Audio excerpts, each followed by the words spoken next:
Hi எல்லாருக்கும் வணக்கம். எல்லோரும் எப்படி இருக்கீங்க? இன்றைக்கி நாம் பீட்சா எப்படி பண்ணுறதுன்னு பார்க்க போகிறோம். இது வந்து ஃபயர்வுட் பீட்சா. ஃபயர்வுட் பீட்சாவில் வந்து நல்ல ஒரு தின் க்ரஸ்ட் இருக்கும். அது ஒரு தனி டேஸ்ட். ஸோ அதை நம்ம வந்து வீட்டில் ஸ்டவ் டாப்பில் எப்படி பண்ணலாம் அப்படின்னு பார்க்க போகிறோம். பிகாஸ் ஃபயர்வுட் பீட்சா பண்ணுறதுக்கு அதுக்குன்னு தனியாக வந்து அடுப்பு நம்மளுக்கு தேவை. ஸோ வீட்டில் எப்படி நம்ம அதை வந்து ட்ரை பண்ணலாம் அப்படின்னு பார்க்கலாம். ஸோ உங்களுக்கு இந்த கண்டென்ட் பிடிச்சிருந்துச்சுன்னா தொடர்ந்து பாருங்கள், மறக்காமல் சப்ஸ்கிரைப் பண்ணுங்கள். ஸோ இப்போ இந்த ரெசிபி எப்படி பண்ணுறதுன்னு பார்க்கலாம். ஃபர்ஸ்ட் நம்மளுக்கு பீட்சா பண்ணுறதுக்கு டோ ரெடி பண்ணோம். இதுக்கு லைட்டாக லியூக் வார்ம் வாட்டரில் நான் வந்து 2 டீஸ்பூன் சுகர் வந்து ஆட் பண்ணிக்கிறேன். அதுக்கப்புறமா 2 டீஸ்பூன் வந்து ஈஸ்ட் ஆட் பண்ணுறேன். சுகர் இருந்தால் தான் வந்து ஈஸ்ட் வந்து அதை சாப்பிட்டு வந்து நல்லா வளரும். அதுக்கு அதோட ஃபுட்டு மாதிரி. ஸோ ஒரு 5 மினிட்ஸ் விட்டிங்கன்னா ஈஸ்ட் இந்த மாதிரி ஃபர்மெண்ட் ஆகிடும். இதுக்கப்புறமா நம்ம 1 டீஸ்பூன் ஆரிகானோ வந்து ஆட் பண்ணிக்கலாம். இந்த டோ வந்து நம்ம நல்லா ஃப்ளேவர்ஃபுல் ஆக்க போகிறோம்.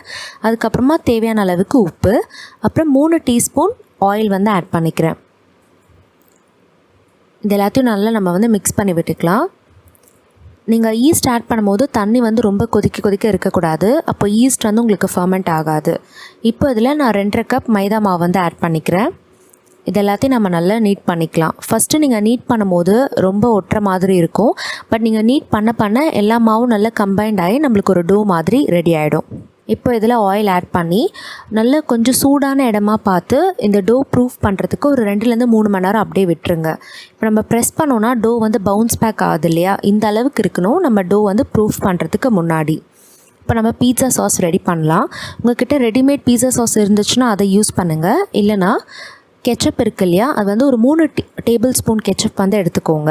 இல்லை உங்களோட குவான்டிட்டி எவ்வளோ தேவையோ அந்தளவுக்கு கெச்சப் எடுத்துக்கோங்க. இதில் நான் 1 டீஸ்பூன் ஆரிகானோ, அப்புறம் தேவையான அளவுக்கு உப்பு, அப்புறம் 1/2 டீஸ்பூன் வந்து சுகர் ஆட் பண்ணிக்கிறேன். சாஸில் ஆல்ரெடி உப்பு இருக்கும், அதனால் கொஞ்சம் கவனமாக ஆட் பண்ணுங்கள். அதுக்கப்புறமா 1 டீஸ்பூன் சில்லி ஃப்ளேக்ஸ். இது எல்லாத்தையும் நல்லா மிக்ஸ் பண்ணிக்கலாம். ஸோ நம்ம பீட்சா சாஸ் வந்து ரெடி ஆகிடுச்சு. இது ஒரு குவிக் வெர்ஷன். இப்போ நம்ம ஃபில்லிங் ரெடி பண்ணிக்கலாம். இதுக்கு ஒரு பேனில் நான் 2 டேபிள் ஸ்பூன் ஆயில் ஆட் பண்ணியிருக்கேன். இதில் நான் வந்து போன்லெஸ் சிக்கன் வந்து ஆட் பண்ணிக்கிறேன். உங்களுக்கு எவ்வளோ ஃபில்லிங் தேவையோ அந்தளவுக்கு நீங்கள் வந்து சிக்கன் எடுத்துக்கோங்க. இப்போ இந்த சிக்கனுக்கு தேவையான உப்பு ஆட் பண்ணிக்கலாம். ஃபர்ஸ்ட் வந்து சிக்கன் கொஞ்சம் ஹாஃப் குக் ஆகட்டும். அதுக்கப்புறம் நம்ம வந்து ஸ்பைசஸ் ஆட் பண்ணலாம். இதில் நான் 1 டீஸ்பூன் வந்து சில்லி பவுடர் ஆட் பண்ணியிருக்கேன். 1/2 டீஸ்பூன் கியூமன் பவுடர், 1/2 டீஸ்பூன் தனியா. இது எல்லாத்தையும் நம்ம நல்லா மிக்ஸ் பண்ணிக்கலாம். 1 teaspoon chilli sauce and 1 teaspoon soya sauce. இப்போ இதில் 1 டீஸ்பூன் கரம் மசாலா சேர்த்துருக்கேன். இது ஒரு இண்டோ சைனீஸ் ஃபில்லிங் மாதிரி பண்ணுறேன். அப்புறம் 1/2 டீஸ்பூன் கெச்சப். ஸோ நம்ம ஸ்பைசஸ் எல்லாம் பிளெண்ட் ஆகி நம்ம ஃபில்லிங் ரெடி ஆகிடுச்சு. இப்போ பேஸ் ரெடி பண்ணிக்கலாம். நம்ம ப்ரூஃப் பண்ண மாவுலேருந்து ஒரு சின்ன பார்ட் எடுத்து இப்போ நம்ம வந்து நல்லா சப்பாத்தி உருட்டுவோம் இல்லையா, அந்த மாதிரி நம்ம திரட்டிக்கலாம்.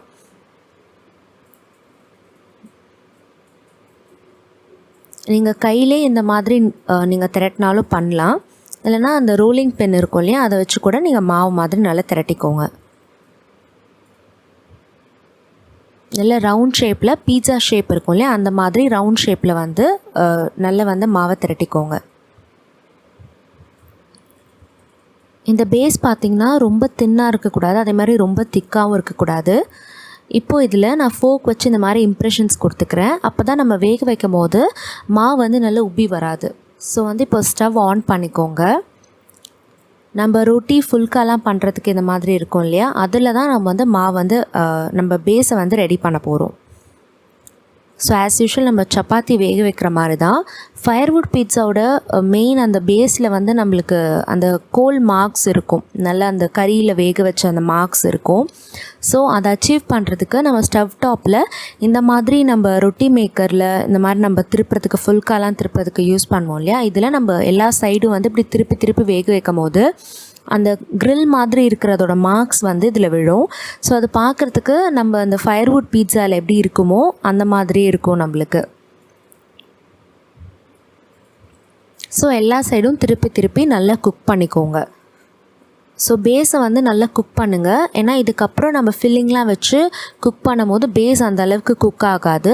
ஸோ கம்ப்ளீட்டாக நம்ம இது மேலே வச்சு லோ ஃப்ளேமில் வச்சு குக் பண்ணிக்கோங்க. ஸோ இந்த மாதிரி 2 சைடும் வந்து ரெடி ஆகிடுச்சு.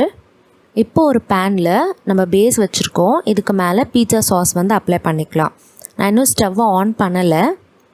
இப்போ இது மேலே நம்மளோட சிக்கன் ஃபில்லிங் வச்சுக்கலாம். அப்புறம் உங்களுக்கு என்ன வெஜ்ஜீஸ் பிடிக்குமோ அதை வந்து நீங்கள் டாப்பிங்க்கு யூஸ் பண்ணிக்கலாம். நான் வெறும் ஆனியன் மட்டும்தான் யூஸ் பண்ணுறேன். நீங்கள் வெஜிடேரியனாக இருந்தால் உங்களுக்கு பிடிச்ச வெஜ்ஜீஸ் எதுவோ அதை வந்து யூஸ் பண்ணிக்கோங்க. அப்புறமா வந்து சீஸ், எந்த அளவுக்கு சீஸ் வேணுமோ நீங்கள் அந்த அளவுக்கு ஆட் பண்ணிக்கோங்க. இதுக்கு மேலே நான் ஆரிகானோ அண்ட் சில்லி ஃப்ளேக்ஸ் வந்து ஆட் பண்ண போகிறேன். எல்லாமே செட் பண்ணதுக்கப்புறமா ஸ்டவ்வை ஆன் பண்ணிவிட்டு லோ ஃப்ளேமில் வந்து வச்சுருங்க. ஸோ ஒரு லிட் போட்டு டைட்டாக க்ளோஸ் பண்ணிவிடுங்க.